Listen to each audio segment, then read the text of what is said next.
Bonjour peuple congolais. Papa, maman, onyokwami pona kozwa visa. Agence de voyage Smart Consulting et pour Nabino.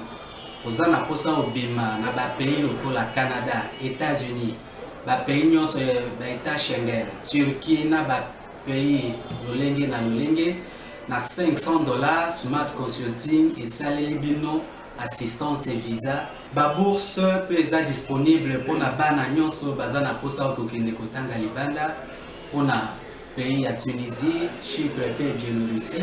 Oza na posa ya kozwa biso, toza esika ya kobunga te, okomi na rond-point Willery, na avenue Louvungi, 165, l'immeuble Kazam, na premier niveau.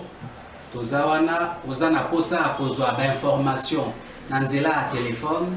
Oza na posa ozwa biso na nzela ya telefone, obengi biso na 081 144 38 91. Soit obengi numéro Moussousou 081 32 62 203. Smart Consulting, avec $500, on peut voyager partout dans le monde. Merci, mbote na bino nyonso esika bozwami boza na Kinshasa, boza na Nord Kivu, boza na Sud Kivu, bozali na la grande province orientale. Oye katami lelo na mwa biteni. Mbote na bino nyonso esika bozwami boza na Maniema, boza na Okatanga, boza na Tanganyika, boza na Grand Bandundu, boza na Kasai oriental, Kasai occidental, bozali na Kinshasa, bozali na Congo central, mbote na bino sika bozwami République démocratique du Congo, héritage ya famille Tshisekedi te, ya famille Kabila te, ya famille Katumbi te, ya famille Bemba te, ya famille Kengo te. République démocratique du Congo mboka ya bato nyonso bakanisa nanu te kokota na kati ya ba parti politique. Il n'y a jamais eu crime dans la République démocratique du Congo. On a maloba na ngai te, maloba ya Paul Kagame lobi liboso ya bande ko na biso ba journaliste ya France 24. Alobi Denis Mukwege bakoma ko tia maloba na monoko aloba. Est-ce que bongi to condamner Kagame na ba propos yo? Sope biso moko tozopesa lokumu te na mboka na biso. Denis Mukwege, l'un des meilleurs Congolais depuis 1960 à nos jours. Denis Mukwege est l'un des meilleurs Congolais, toutes tendances confondues. C'est l'un des meilleurs Congolais. Topesa lokumu azali footballeur, mais topesa le kumu Gaël Kakuta, le meilleur joueur africain évoluant dans le championnat français. Topesa lokumu na ba Congolais nyonso oyo na kwa bazali baza kotombola mboka oyo bendele kitate bendele zala likolo. Topesa lokumu na ba soldat na ba policier na biso, topesa lokumu mais ba konzi ya mboka tango bozo sala sensibilisation autour ya FRDC botala ba nani bozo kotia na mboka oyo na Kinshasa. Je crois que na invité nanga to komeka mwa ko lopelango 2003 Bukavu kwei na maboko ya kunda batware na batu na ye eza na batu moko batelema kama basangisa bambongo diki nwani apesaka $100,000 mboko wana tilelo destination nango za inconnu ye banaka te kozwa bilongi wana lisusu koya na bango na kati ya campagne moko ya sensibilisation po ete bato batia mosolo bapesa makasi na ba FRDC ezali image moko malamu te. Je crois qu'il y a des Congolais de bonne moralité bazali de part et d'autre boyi kozwa bango balobaka pe bien boyi kozwa bango po ete basala campagne wana botika nano bato yo bazala attaché na ba makambo moko ya mabe botika nano bato wana po likanisoni ezali malamu mais banani botie kuna muto mo botie kuna tango botie ye mais so mutakeka na YouTube amoni ba image mso afingaka bato ça dépend botika bato wana musika soda sento peselo comme sento to kanisa soda na ndenge ya mawolo kwa to kabela ye po to za na état de siège te na loba yango lobi na zongela ngo lelo ba député national ali occasion na bino bo revoir ba conditions de vie conditions ni ya bande ko na biso ba militaire. Des guerres se succèdent mais l'âme du soldat reste éternelle. Mwana mapinga nyonso ayebi phrase wana tokomeka mwa mke kozonga likambona idepesa ngo na secrétaire général la bango basaki tourner moko na Congo central tourner wana ezaki na cadre redynamisation ya parti ba retomber nango ezali nini tokomeka mwa mke ko beta liso nango état de droit lelo. Est-ce que état de droit lelo ezali sélectivité? Est-ce que lelo état de droit comme mingi kotala bato basa na obédience ya mokonzi ya mboka te? Est-ce que lelo état de droit est comme avantagé pour na bato moko boy désavantagé pour na bato moko boy? Lobi ezaki le 17 mai tout le monde a plateau après ça qui lecture naé moto ne peut le na plateau qu'on sa lecture naé 24 après Mobutu akenda monsieur Laurent Désiré Kabila akenda surtout ça à monsieur Laurent Désiré Kabila tout le monde a que 21 ans depuis que monsieur Laurent Désiré Kabila a tika biso 20 ans presque. Est-ce que le loyo tout ça na les acquis la libération zali nini to meka mamke ko betali solo na yango na émission na biso ya mukola ule mokonza mboka zali na Paris lelo sommet za kofunga autour ya financement ya Afrique mengala kanisa leske bonito vanda kaka pembeni ya bato moko poto kanisa ndenge nto ko za mosolo mais déjà ba retomber za moi malamu pour être mukola lobe azala kina numéro 1 ya FMI oyo 1.5 milliard ezwami déjà pour na Congo na monde bato ça débat eza nyongo to za ndenge ba mbongo nyo sepesa makana scène internationale za ya ofele za la katesa la nyongo mais yeko sunga bino kaka pour na ko booster un peu makambo na bino ndenge ni boko sala matoke na registre kotala tour à tour président de la République na Paris et puis to kotala mana mboka Dos Ndombasi oyo asali question moko adressé en gros question morale avec débat adressé en gros dans ministre de l'agriculture pour être copier un peu lumière na makambo tali bukangalonzo pour être gouvernement au ko tia mbongo mais balobi biloko eboti bazoko kandete ko longola ngo kuna po baya nango baya kopesa na bato baya koteka na bakoya bateka ka tour à tour il mama konza boka pe to kosuka na Dos Ndombasi c'est parti na région. Un appui financier de plus, celui-ci provient du Fonds monétaire international. Cette institution de Bretton Woods s'engage à apporter au pays de Félix-Antoine Tshisekedi un soutien financier d'1,5 milliard de dollars américains dans le cadre de son programme triennal. Toujours dans cette même optique, le FMI s'engage en outre d'apporter une autre enveloppe supplémentaire dans le cadre de la nouvelle allocution de droits des tirages spéciaux en discussion au G20. Cela est le fruit de la rencontre qui s'est tenue ce lundi 17 mai en marge du sommet de Paris sur le financement des économies africaines entre le président de la République, Félix-Antoine Tshisekedi, et la directrice générale du Fonds monétaire international, Kristalina Georgieva.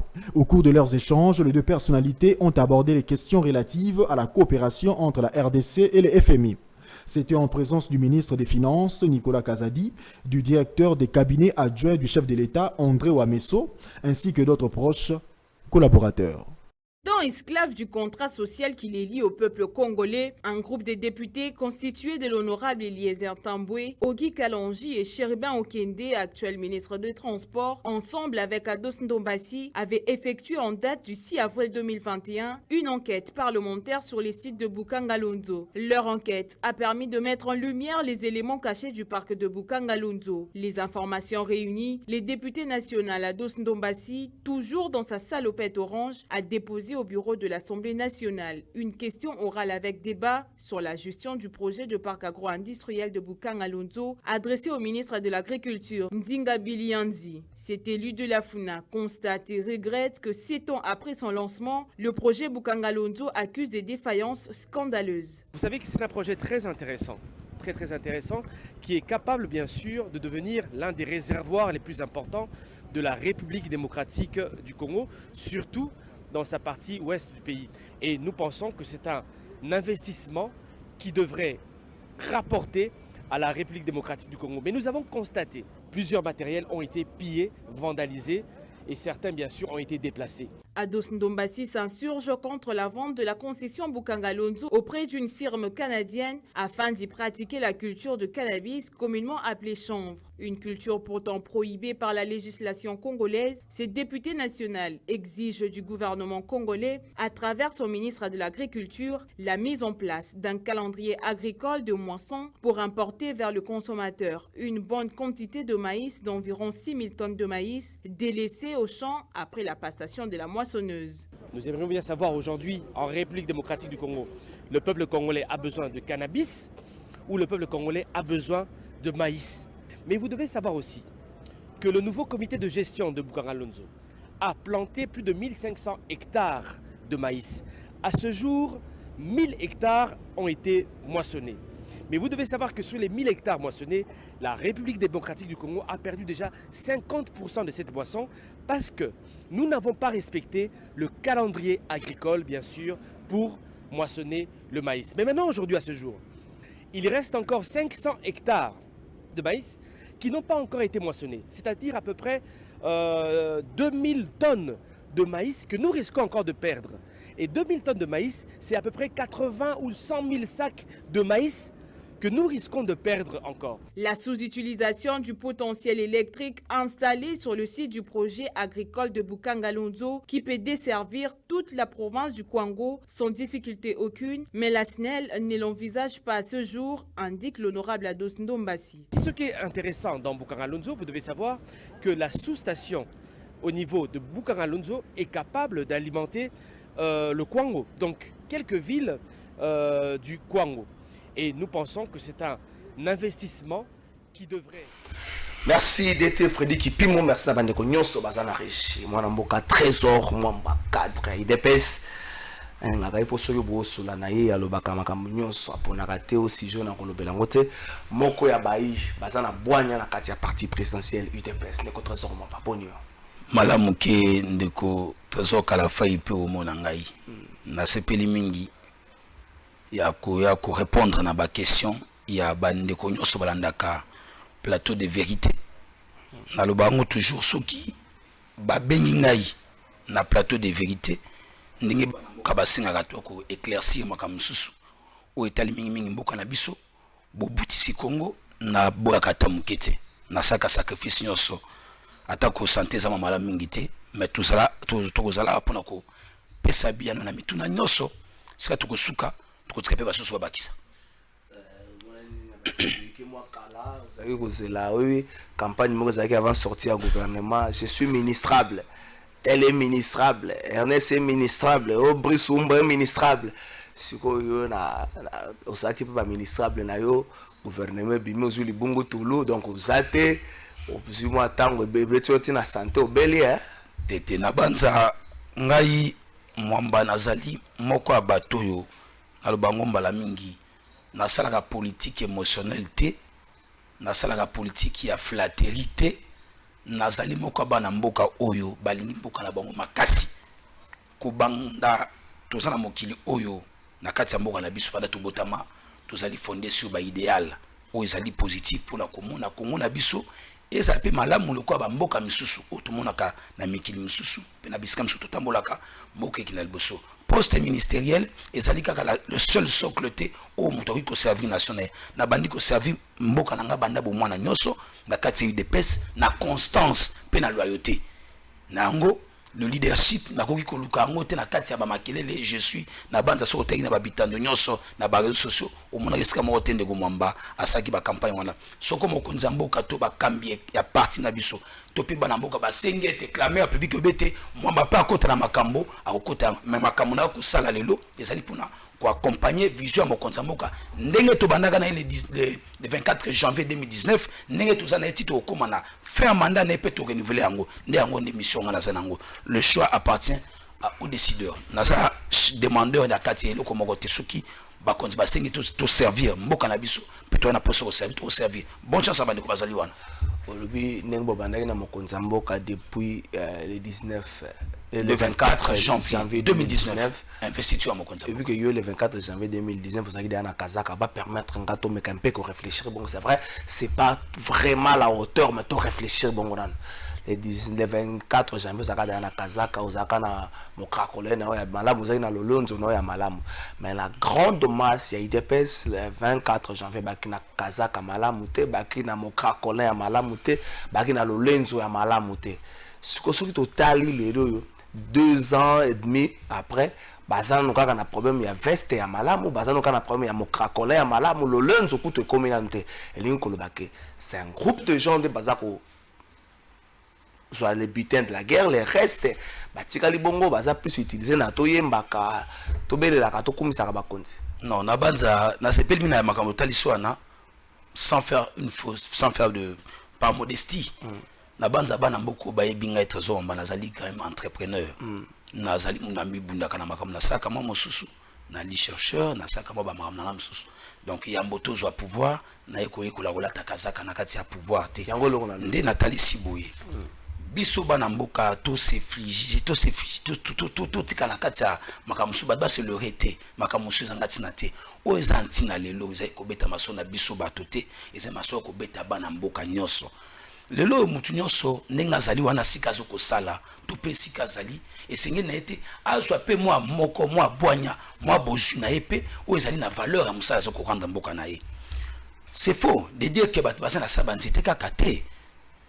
Papa mboka euti na sika oyuteli wana lelo oyo bino bapandisa ngo nde fo bosungaka na ko teaka nde bosolo kuba nde bosolo bozali baenseignant asi parce que mosala bino eza nini ya kolobaka esika ezokotambola malamu no ekosala mabe. Lelo Kongo na biso mokonzi mboka akangi batrou nyonso ya baévasion fiscale osoloba yango mpenza te akangi bamadusu nyonso oyo bato bacoulage de recettes publiques lelo DGI et réussir sur l'assignation de bango nyonso sur ba objectif ba target basingaki bango à plus de 100%. Saluer cela les lots DGDA où est-ce que couler makambo ebele ande na ndenge et ça dit ba madusu nyonso bakangika nyonso na pona bola mwanani pona bola mi ngai na yo mokonzi mboka madusu yango kangami bongaki répercussion na ngana population madusu kangami bolubi ba assignation ba sali poisson mais répercussion dans la population zo mona na ta ndeko na ngai kala fai totika kosala politique politicienne na mona kabande ko beba ko lekana etando ke babeta masolo ya vie na bango na ba flatterie ezangatina mususu asa peu triste aya kosala moi bilobele ezangatina pas ces ande bino bozo pesa biso na ngola tozo katango bandi bosolo papa esika mboka na biso buti to yebi yango c'est vrai que pas ces sali makasi toko bosana te que crise ya COVID-19 argument on ezali très solide et clair. Ba économie ya ba monde nyonso ezaba mikili nyonso ezali affecté. Bobata meliwana. Eza ko bata mate papa oza mutu abwanya. Totika kokosa ba je suis un jeune homme là atika maké na TV wana. Mape komi na nini boye na koya ko sa ba polémique na ko séduire na niveau ya ndeko wana te. Mais mape komi na niveau ana. Mais banane basa ba détenteur, ba auteur ya situation ana. Banane ba bomba compagnie à l'état pour la favoriser la compagnie privée na bango ba port oyo CG Kabou ya to trobeta sur na Congo central alors Congo central voir ba port privé voir comment ba bazuba mabela mboka nyonso ane kozonga qui nous disent avec qui ont détruit les pays ba destructeur ya mboka basé na biso awa na kati ya mboka na biso o mokonza mboka ki gouvernement union sacré papa mokonza mboka azoko attaquer ba toté le problème c'est un problème de système de mentalité. Tout comme on va batoter, les Cambozani, les Adébizaleli, Bizaleza la base, ceux qui à la tête, au sommet, la légèreté est imprimée, il n'y a pas qu'à la base, la légèreté sera constatée.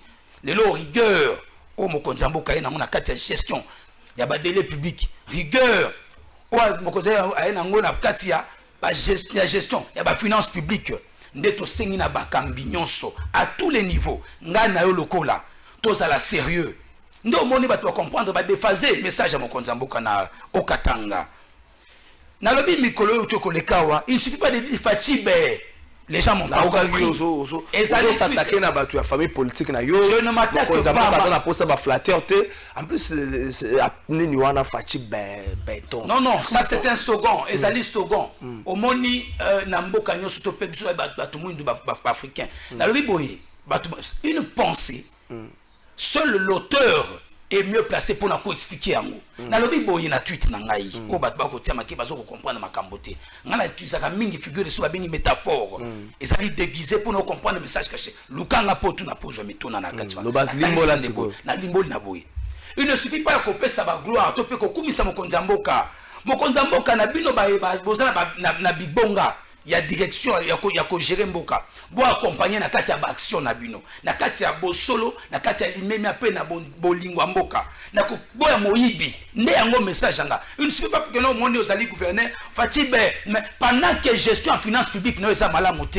Monsieur, ça c'est un mensonge. Je veux dire Fachibe béton. Pona yambona le bango nazali sûr que na bongo libe bisayi na ngai. C'est ça que nous nous demandons. De part et d'autre. Parce que quand on est en train de gérer une patrie, une nation, une entité, et c'est bien la sincère, tout mais ça n'a qui na mafia na mbokao qui ne le sait pas. Quel est l'homme mboka na mafia ngosili? Mafia ezoko sila. On commence par 0 1 2 tina komata. Yo moni le ba procès ko banda. Peko salamaka. Mais ba procès déjà na yo mingi wa. Ba procès tika la mingi na ezotika la mingi na nzela.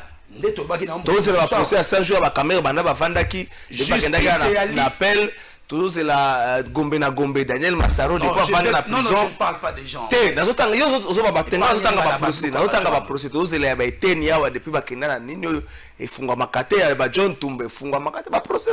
Mingi zo suka na nzela. Justice est indépendant. Indépendante, tolobaki na yo une fois la carte émission na yo na plateau de vérité. Awake et c'est la justice na biso abanda kabe makambo ya justice to pe ba procès pe akoma kango na suka pe sima nango ba miyibi bazongisa biloko abana mboka to pe mbongo mboka ba saisir ba bien ba miyibi nyonso. C'est ça notre plaidoyer to sala kango mikolo nyonso na yango soko oki mutu azoko finga e chef yeba kaza moyibi.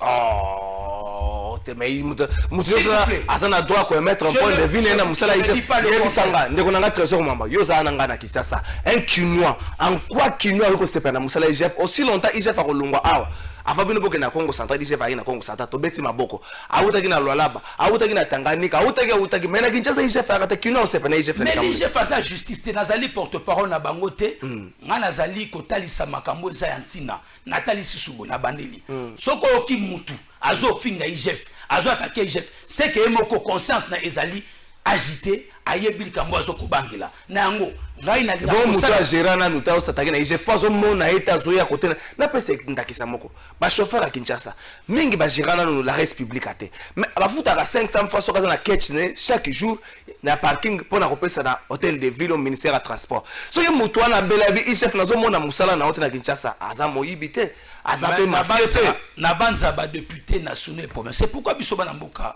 au moins tozo toucher peu ma camion suppose à plateau de vérité ba ne ko ba limbisa fil d'idées zo keneka na eloko moko o tozo ba ezaka pona kwa ko talisa bandeko na yango ba député auto-votaka au niveau national comme provincial tango to moni que ville ya Kinshasa to ba ville nyoso ba kambi nango baza à la hauteur te et c'est na bango ba prendre ba bonne décision naza ko pousser ba na kati ya kotombokana te mais na senginde ba dirigeant à tous les niveaux base à la conscience base à la vraie responsable qu'on ait des managers soko mutu azali incapable à gérer entité nyoso ba pesi aye ko la courage à ko démissionner ngai mwamba soko ba pesinga ba responsabilité nyoso na sala kape na kati ya misala soko na komi na suka na moni na esiko na zoko kate batikaka eloko lekitika ezate même la ministre na biso nationaux provinciaux ndo moni mission makase singa na biso na mboka kena la prochaine élection toye banani tokoki opona comme député national provincial pe ba konzamboka baye ba banani faut ko placer la tête ba institution na biso les loyo toujours saluer musala au IGF azoko sala moi je salue ce travail là na seng na bango susu bonga na otale nanu na ko saluer je me na makambi bale na otale nanu na sengi na ngai na tali siboyi to supputé ba procès misusu e banda to ko découvrir soko za na raison na yo likambo za te mais soko zali coupable tout le monde qui misusu bachaki ba makele lawa quand nous avons attaqué les gens nous avons clairement dit que bato bazo bundisa gratuité de l'enseignement bana na biso bato ba to zali contre bato ala baba repe fatibet les lots ba mona ki bango na ngambo ya fleuve te le bata présent il y a eu des pèses nage zali nage politique bato bazala né sérieux tout changer mentalité na biso bokonza moko te aux États-Unis une fois donc ça va tourner na bi je ne m'attaque pas aux individus je m'attaque au système qui est ancré dans le Congolais que nous sommes tous changeons décisons-nous de changer tout le monde la bizarre moyi ici là et ça soni mingo kaka ba millions mais écossais la mon colonie ceux qui bazo ko punir bato bazo ko yibate cause la biso na de peso belo moko être cadre n'est pas une faveur n'est pas un luxe, c'est une charge. Tant que vous ministre, vous avez la charge, ça ne sert à rien qu'au frimer. Il y a qu'au bouder, ça ne sert à rien. Parce que vous avez la charge. Est-ce que le ministre va venir tout na bango? Le ministre de la République. Non, ceux qui sont venus de l'UDPS, quelqu'un va notion. Tolobi Bouye, Ngai, en tant que moi Namboka, Nakina moi qui lasse mon kina ebiete, Bomi qui ici humilité, mon konzamboka c'est un monsieur très humble. To sengi na bandeko ba ko sa ne musala to zala humble to kaka peuple petoti ka moibi parce que nyonso ko sa manabina mokonza mboka oyo eko zala inkombe na mokonza mboka na ngo la tali siete gouvernement na biso o tolinga ke ya ba warrior comme ngo kitoko makasi gouvernement ba warrior o kamami na mona mboka Sama Lukonde premier ministre on a pesi mbote pe longo yana makasi mpona eloko sa kilobi apozaki mokonza mboka na ngo gouvernement wana to sina mon premier ministre que azala capable ya ko réunir ba intelligence nyoso et puis nzamba expliquer mingi asa musaki to parce que bana mboka boyebete oyako tunaka non mais konza mboka oselote le gestionnaire quotidien ya gouvernement s'appelle Sama Lukonde. Hier nous attaquons à Ilunkamba. Aujourd'hui nous avons Sama Lukonde. Autopesi chance makasi topesi confiance nyoso. Asala musabe malamu. Pe ba ministre baza simanaye nyoso. Basabe musa malamu. O amona kokokate atiki. Oyebi niveau ya batante ya population. Ngai na population na yo lokola. Toza na attente makasi. Année 2020 mokonza boka consacré comme année de l'action. Toza kana congrès. A consacré comme année d'élection. Tout le monde a qui Salamaki. Au monde a qui que le loki zone ko matamakasi. Obstacle ko sala esengote. Ça fait mal au cœur de voir des individus ba congolais msusu. Azoka esengo mingi to mboka na bango zoko kenda dibosote. Au monde mokonza boka utina Katanga. Ozomona comment ba carré minier. To fungola ngo lelote. Et le bata moko to lukaka kolinga ka mboka na biso to sala be musa na bolingo. Ba gouverneur na biso boza honnête totika tribalisme le na eloko amote ka kotel sakaka tribalisme zo bomba mboka na biso totek na Congo central na secrétaire général Augustin Kabuya te aki makambo ebele pona kosala nengo talisaki redynamisation pe installation ya bo comité fédéral nyonso UDPS ba retomber na ngozani eti de 1 premièrement ordre ezali établi na katia Congo central. Et aussi, à niveau à partir de PS, mon candidat biso secrétaire général, Augustin Kabuya, a qui ko redynamiser parti de PS, na Congo central, to bandi ko banda ki santu, ti na mwanda, ne ba sujet makasi yangwana, pe na yango, ko présenter officiellement, bo bazo ko engager de PS, na Congo central, na ba fédération nyoso, o eza na Congo central, si mana yango, azoko projeter les sous koke na bandu nde makambo tozoko saluer je félicite le secrétaire général Saliwana parce que ba kete mon secrétaire général et seigneur redynamiser ça musala na ngo to pese longo ya makasi na musala zoko sala makasi en permanence parce que l'UDPS se prépare pour 2023 et sa campagne phrase redynamiser les gens ont supputé raconter des velléités avec beaucoup d'aisance que bazoko banga 2023 té Félix Antoine Tshisekedi Tshilombo, président de la République démocratique du Congo, à Zobanga 2023, à Tamoukiete. Le démocrate qui est au pouvoir, le socio-démocrate qui est au pouvoir, qui s'appelle Tshisekedi Antoine Tshilombo, Félix, n'a pas peur des élections de 2023. Non plus le parti dont il est issu, l'UDPS. Biso banamboka au lieu de l'UDPS ba congolais balingi président na bango makasi to pesi chance to tient na bondeli de façon que mission azana yango to pe vision na ye et kokisama saluer les contacts qu'il prend à l'extérieur aujourd'hui le loyo de trésor. Oui, na ba congolais kolinga président na bango non to mona le contraire terre. Il y a eu des présidents batwale. Non, ba congolais au moni ba président nyoso ba leka na République démocratique du Congo à chaque fois que ba makana balabala. Surtout tant que maka une année à mandat et une année à élection ni mingo mona ka ba congolais ba linga bango. Oh, tant que to ko makana campagne électorale ba ko beta les solo ya bilan vote paix et que maka mususwa. Nde omoni mwana mboka treso mambatalisi ete époque ya flatterie ba flatteur na ba flatteuse sika na bango ezalité na kati ya kolobaka ba buzoba mokonzi mboka za na besoin ngana ko flatter ete to flatter ete mokonzi mboka za na besoin oyele makanisi. Combien sont ces personnes ba ela makani mokonzi mboka makadisi na pe oyibate la politique. Pe oyibate yo mutu bapesi mosala ko yibate zo mbongo trésor public azo yango bongo misala ekoka kokenda liboso lelo FMI na nzela DG na bango directeur général madame Kristalina Georgieva akute mokonza mboka na occasion à sommet sur le financement économique africain. Na France, si comme on a séjourné, na expert retourné et na ministre de la Finance Nicolas Kazadi.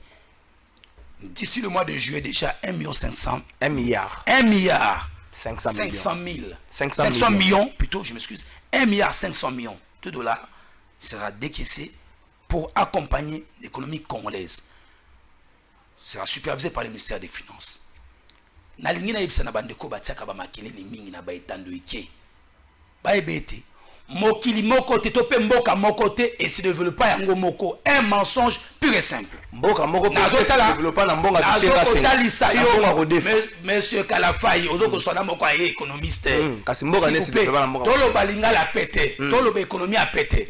Chine ozotanga Chine. Les gens ont tendance à Chine te. Na ozotanga. OK. Japon to kotanga Japon.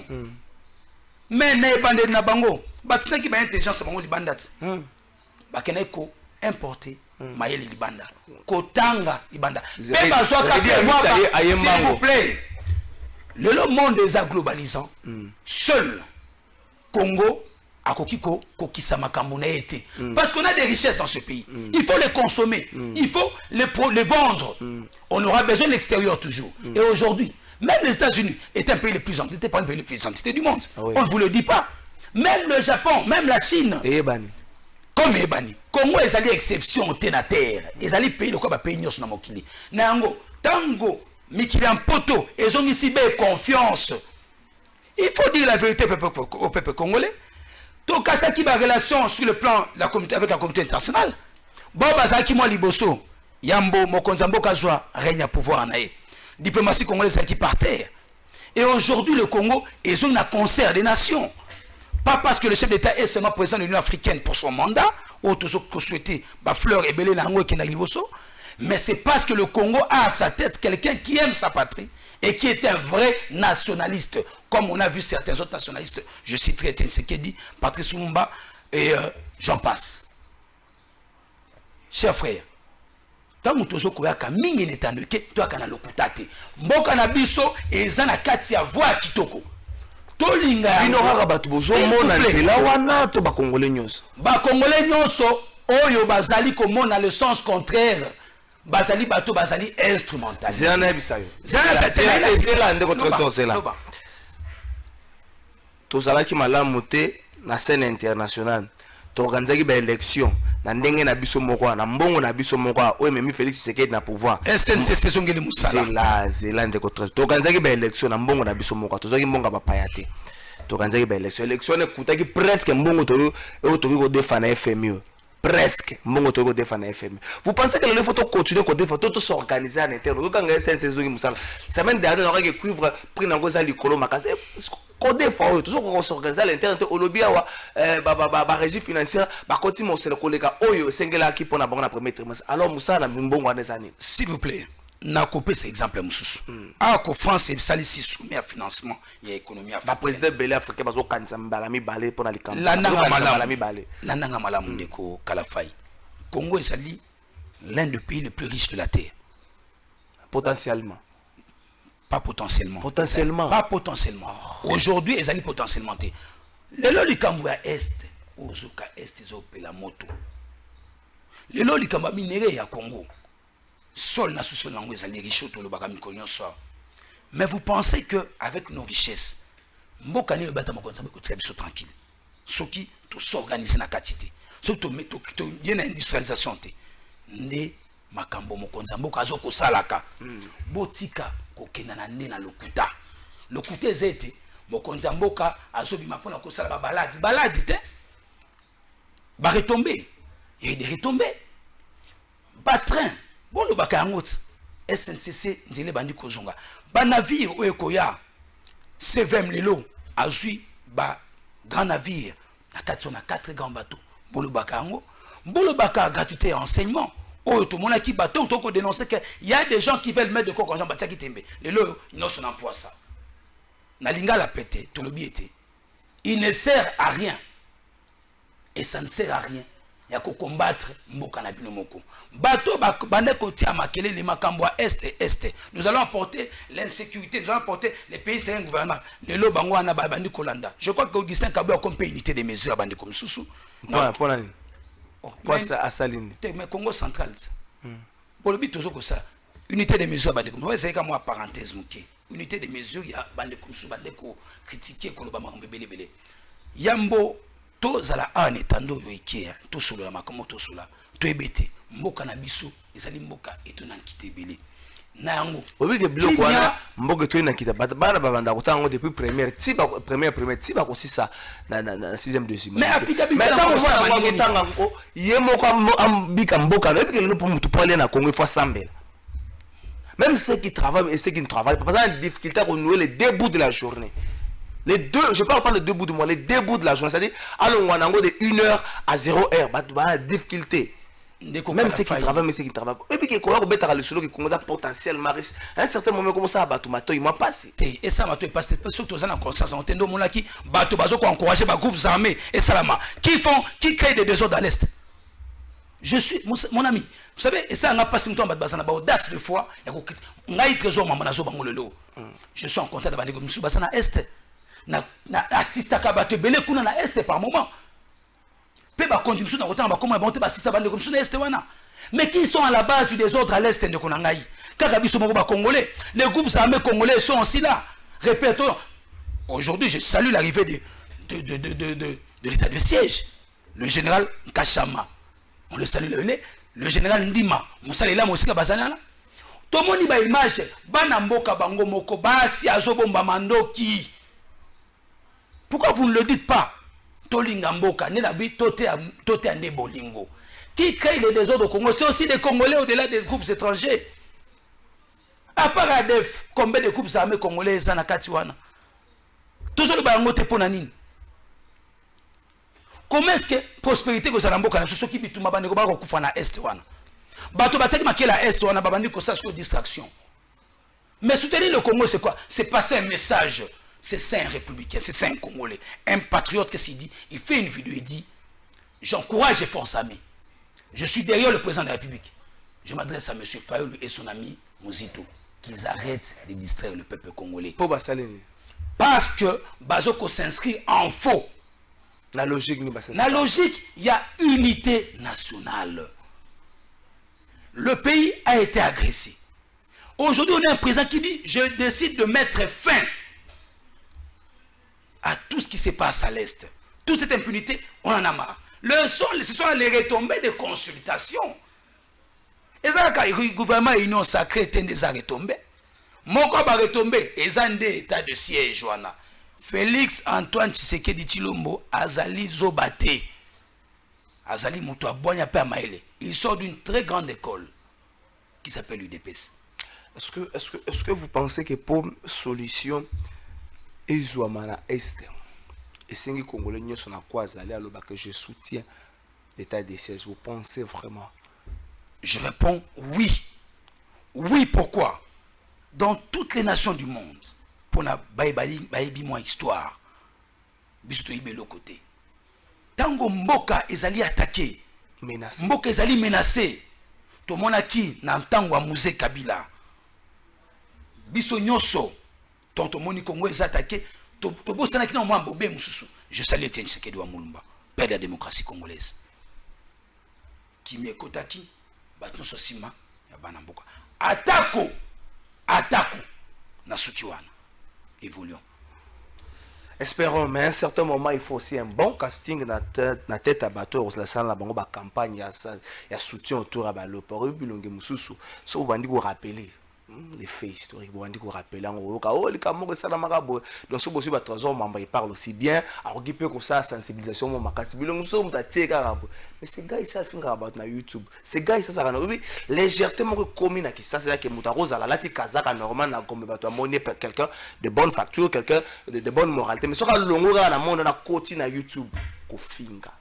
koloba nyonso aza na respect na mutu moko te azobanga même pas kazaka na bana bango kutana webi bato abongo ozui bango boyena bango na chaîne nationale bosengi na bato baya ko soutenir. Moi personnellement je m'inscris à fond na logique à batabo parce que bato wana bata de bonnes moralités te n'en déplaise à certaines personnes mais ali kamba Congo mutu ana monopole akolinga Congo kolinga baninga mususu azalité. Ça c'est très bien dit. Ndeko kwa fana siko talisi wana na sepeli mingi na malobolobi wana ngai sala nga pasi mingi ili to koimba tata to zaiba na miki na mboko oyo to zaki ba élève to koli to komi kokena bambulo to za na ngole longa na lokola esaka na posa kolela omona ke mboka na biso batu bazo détruire kaka biso moko conscience et réalité ndeko kala fai yango moni biso yu de pese ndenge CG na biso atalisaki pe président AI Jean-Marc Kabunda mikolo te koleka to soyo na bango otali message au CG atalisaki mais na kamwe ke même officiel sous bakoko osala yango te na meeting o asalaki batu bana mboka ba répondre massivement la Congo central mobimba bozo na kolobela yango te pona nini message na ye ezalaki résumé na mwa maloba moke résumé aloba nini na préfet na se greffer na yango pona bana mboka bazwalité ya wana tolinga mboka na biso toza na kati ya logique ya ko lutter contre impunité toza na bolingo ekolo moko le bata mokonza mboka tonga Congo te bikolo nyonso ensemble ne tonga Congo.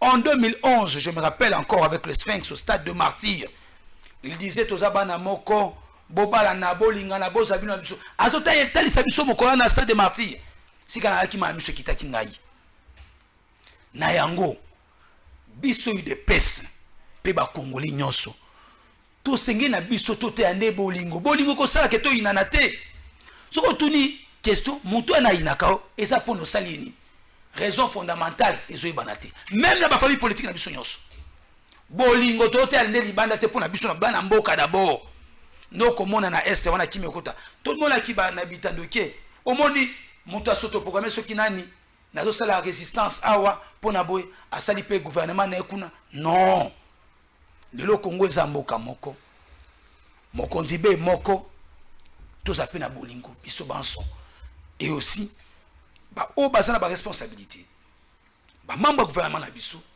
to pesi bino bonne chance bo sala musala malamu avant tokota le kababa ya bato ya gouvernement union sacré mokonzi mboka lobby na niveau ya Paris ya Mbaki Paul Kagame na sorti ya rencontre na bango Paul Kagame pet atalisaki bakasi pe soutien na ye na track ya badongolo miso na niveau ya este nyonso apesaki makasi mais après interview moko accordaki na bandeko na biso ya France 24 bato bamoni lokola azokisi biso posa aza koboya ke crime ezalate na mboka oyo aza koloba ke Mukwege bazotia ye maloba na monoko au point même ya ko mettre en doute prix Nobel oyo Mukwege azwa prix Nobel de la paix ba congolais mususu bamoni eza lokola ko finga bango est-ce que ça te pour toujours kendaka facilement vers bango mokoza moko sana makanisi ke to vendre sika moko elongo na armée rwandaise elongo na armée ougandaise armée congolaise pe na ngambo pour te to traquer bandeko bazotia mobulu na côté wana ya bamboka na biso nyonso. Merci ndeko kala fai na motuna wana na ko pese ya no na motuna wana na longoli kazak na nga ya moi politique na ti pembeni ya o soki économiste soki mona classe pas na classe na ti pembeni na latinde kazak to na tika na bokati na ngai wa mwana mboka Congo ya congolais ngai pe na moni ba image ya liboso président ya Rwanda amba makina mokonza mboka président Tshisekedi Tshilombo baso na etolandi moi extrait on de ko confrère na bino Lusakweno Alexaki pe na landi pe extrait ya interview na ye en tant que Congolais je ne suis pas d'accord avec les propos du président Kagame ya Rwanda ba propos à tenir. Je réponds en tant que Trésor Mambama Nambuka sur RDC en disant qu'il n'y a pas un génocide congolais. Ça, c'est un mensonge, c'est faux. Les Congolais ne peuvent pas cracher sous la mémoire des fils et filles du Congo. En tant que défenseur des acquis de la démocratie, na oki konzima ta mukete bata liselo kwa bongo. Et aussi na likambo etali mwana mboka mukege makambo Congo etali président Rwandais te.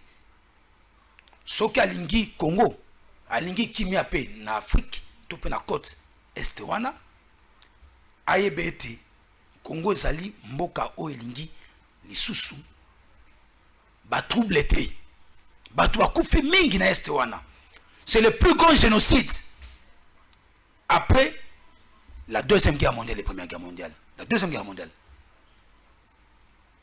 Je crois que ça dépasse même cela parce que même les estimations de victimes, on n'ose pas en parler. Là, j'appelle la communauté internationale de prendre le courage de reconnaître qu'il y a un génocide au Congo.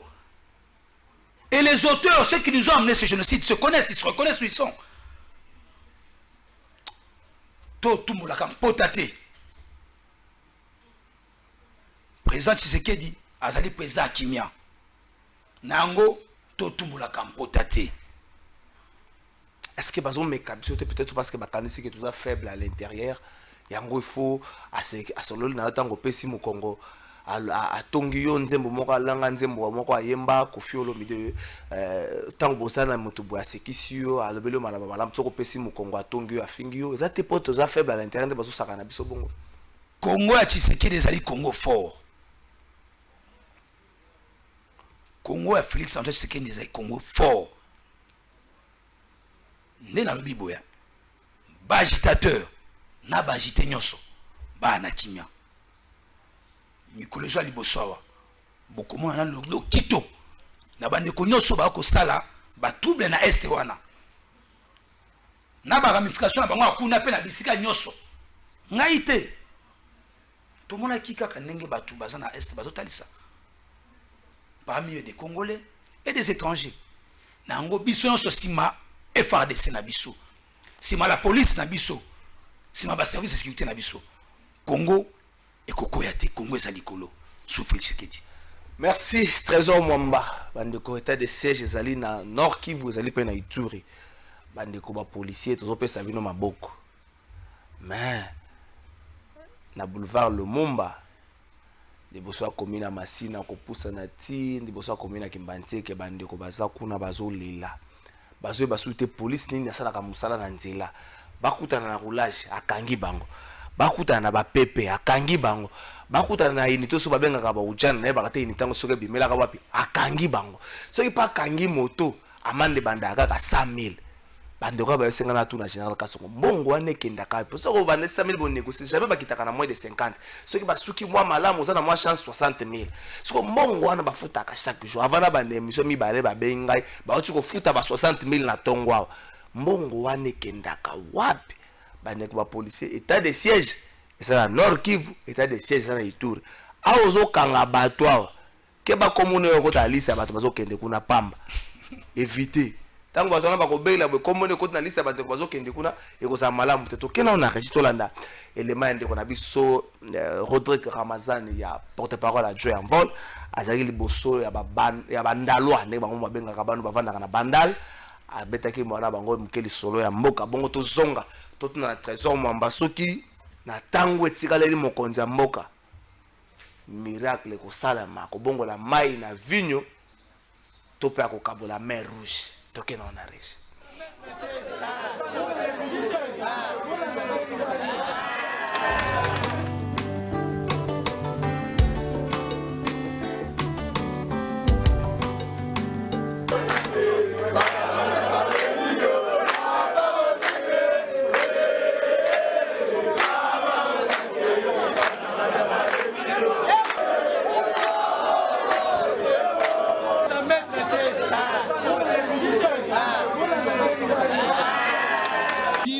À deux niveaux.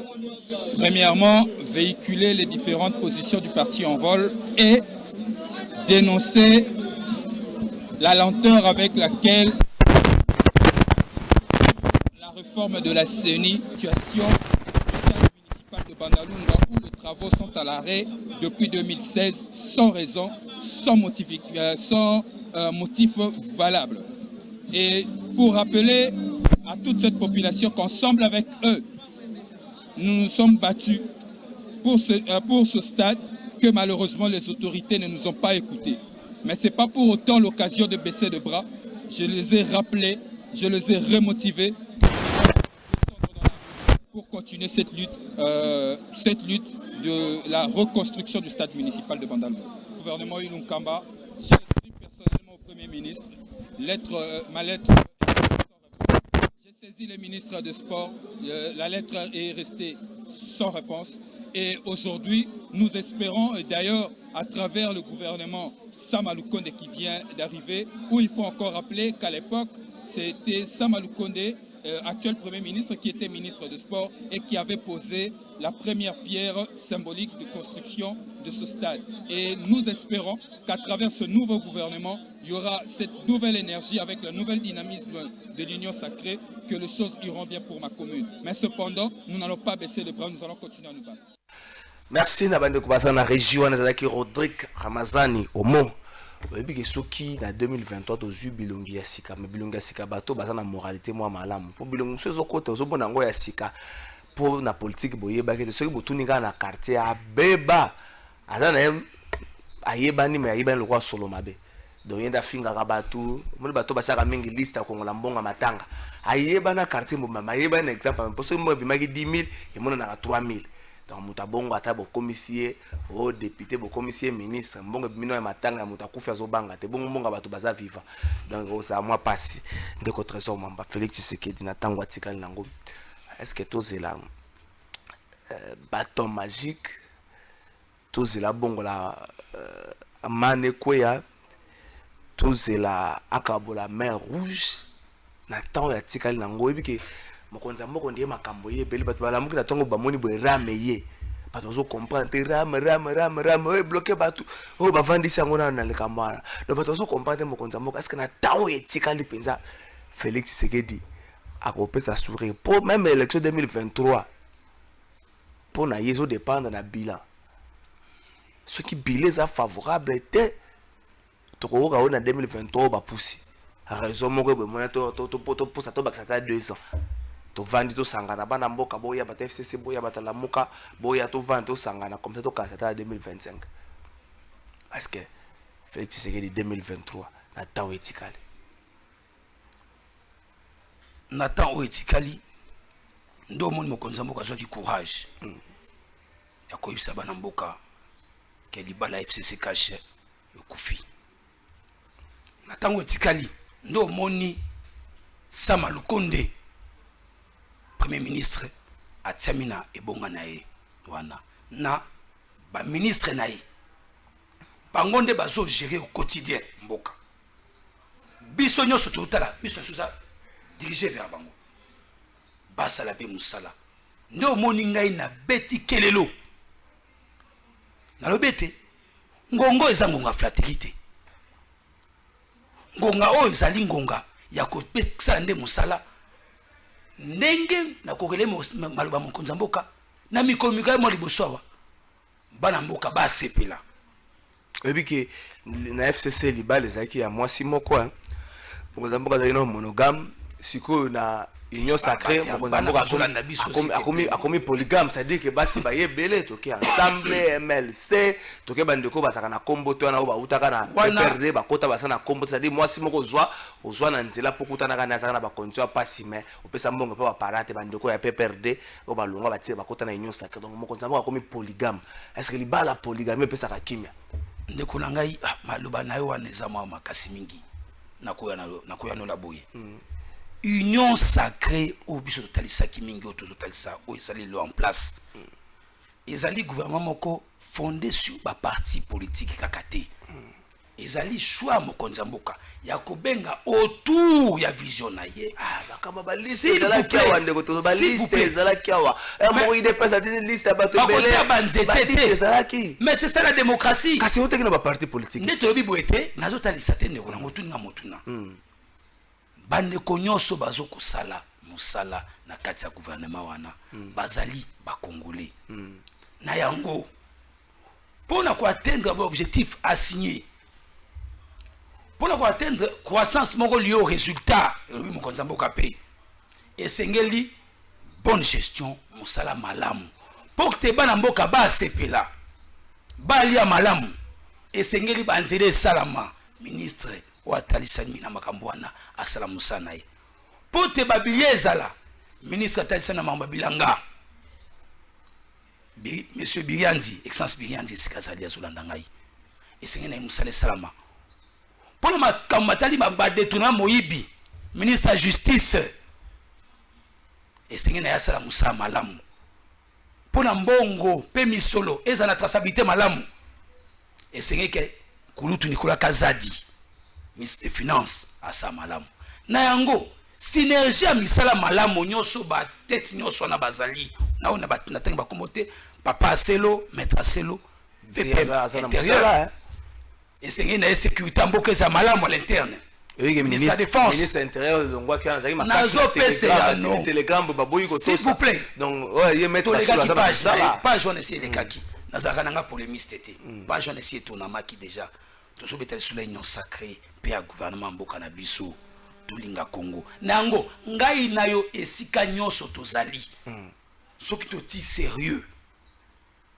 Ndokomona Congo na biso ekotelema. C'est un point de volonté. Mokonzambo kaze na volonté na banzake banimateur nyoso ya ba institution Assemblée nationale na biso papa Kombo et papa nani je dis Kombo personnellement Mbosso personnellement le patriarche Kombo qui nous a quitté papa Mbosso président Jean-Marc Kabunda na bureau mobimba président Senabati le kobo na bureau na mobimba basala be musala malamu ba interpeller ba ministre ba kosala musala malamu te ba bengisa bango o to moni makambo ekate abima na gouvernement mena banza ke bae bazali wana basali na bolingo pamboka pe bakolanda nde ligne o bana mboka basengi nini le peuple d'abord.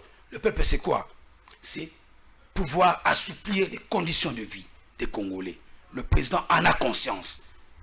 De contre mamba tant que na Congo central secrétaire général pas à la guerre mais tout ça qui est le secrétaire général Augustin Kabuya mais kolo alobaka société bo pekisa aloba po ndé ba sorti nezaki na mwa ba kamboti ba kenda ko fude na justice to kola ba sorti mais kolo bo pekisa secrétaire général alobaka société kayo au continuer na terrain tena tuni bo pekisa secrétaire général alobaka société s'il vous plaît ndiko kala faille moi minimum de respect secrétaire général alobaka société s'il vous plaît asolo ba société secrétaire général ya UDPS mwana mboka Augustin Kabuya o to bengaka mwana bute bobe nani mwana bute mwana libusote ezana mwa ezana bute mboka ya biso pe tozape parmi les langues nationales ya Congo na biso aza silencieux te eza lokuta c'est parce que bolinga kosalaka présenter na kati ya ba matina salaka pe botangaka ba intervention était soko lingi okuta monsieur na Augustin Kabuya secrétaire général likambo eza te okuta na ye na plateau okuta na ye na okuta na te na lobi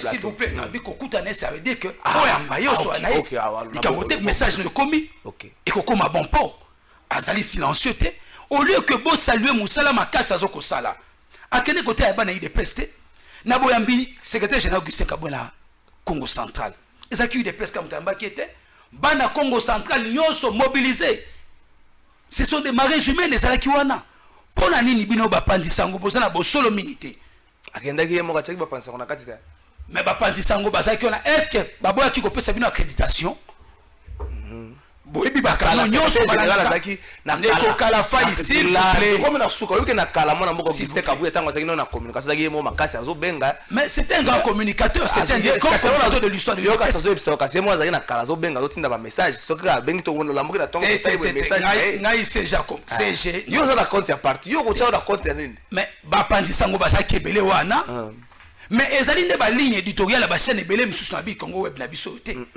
o ezali na sincérité te yakoba ko lakisa ba makambo za mingi na yango biano o ngala koko pesa nazali secrétaire général UDPS te secrétaire général UDPS comme on est Augustin Kabuya azali ouvert azali accessible merci soko lingo kuta na ye okokuta na ye soko lingo yambaye akobo invitation na ote na pesi mbote sika azali pe azolanda biso merci secrétaire général oto akosa Augustin Kabuya makambo belé obonga na tuna na otuna na trésor mambate po za secrétaire général te bonga na tuna na yo Augustin Kabuya secrétaire général UDPS na za mituna na tuna na yo na mituna ba ya ba base na mituna ba parlement de boise belé et bonga na tuna na yo Il y a une mitune za bana mboka nyoso ko. Parce que ambaki bande ko belé mingi wana, asunga ki bande ko belé mingi wana. Je vous dis, il faut être sincère des fois dans la vie. Tango moto eza ko sala publicité à moto. Tango moto andimi ete atikala pona ko travailler, pona ko telemisa parti ya mokonza mboka. Moto abongo il faut ko saluer. Merci soki ba mususu. Ba nga ba kende ba melatage. Merci Trésor Mwamba cadre IDPS moko ya Boanya ya baïba na IDPS. Merci de nous répondre à l'invitation na biso na bandeli secrétaire général Mitunezi Belé na rosala na respecter procédure pour être oya ko na mituna baimboka. Merci na bino bolanda ki biso République démocratique du Congo et sa héritage ya mutu moko te. Atani na le bureau secrétaire général na le bureau Trésor Mwamba président de la République héritage ya mutu moko te. Mboko ya yo na ngai. Président de l'Assemblée nationale moko ezaka héritage na yote otikela bana yote. Président du Sénat ezaka yote. Premier vice-président Samuel moko ezaka héritage na yote. Policier ezate pour lati sokoto na rappeler état de siège ezana nord qui vous appelle na Ituri. Bato bazoye basusu surtout na ngambo ya Chango nani azokanga nani. Na nzela na Chango PCR azali Ujana azali PP azali bango nyoso bazokanga moto tozoye basusu te. C'est vrai ba moto na va bosonga bango na norme boseka na hôtel de ville apesa bango plaque ba luka ba pesa bango identification mais identification ezate bozokanga bango bokrela bango ba infraction ezaka na kombote eza malamu te eza couche moko ya population au chaque fois bazotombola ka mongo po bazosepela te makala mususu boya kosuka na bango mabe nazo encourager yango te mabino pe bosa musana na bino na alima na rappeler bino état de siège Nord Kivu na Ituri mais état de siège pour na sengi na premier ministre tala batu nini kotia pour na sensibilisation bilongi mususu bafinga ka batu na ba réseaux sociaux baza makasi na kofinga batata wana oui batata na bafinga ka batu na ba réseaux sociaux baza batu ya image moko ya malamu te baza reconnu lokola bafingi minene ya mboko na ba réseaux sociaux soki bazoyebisa yo te monsieur le premier ministre na yebisa okofanda na bango esika moko te soki batu bazomona batu bafinga bon sana mutu na yo mutu na finga kinga par exemple yo vandi na esika moko atana zaki na makanisa ko soutenir eloko wana ko soutenir yango te mutu afinga Trésor Mwamba yo vandi na esika moko. Brice Oumba Dad, le défenseur des acquis de la démocratie de Konanga, merci la sensibilisation salaki, merci pe na nengo yambaki de Konanga Trésor Mwamba à niveau Boma Nagoya, merci.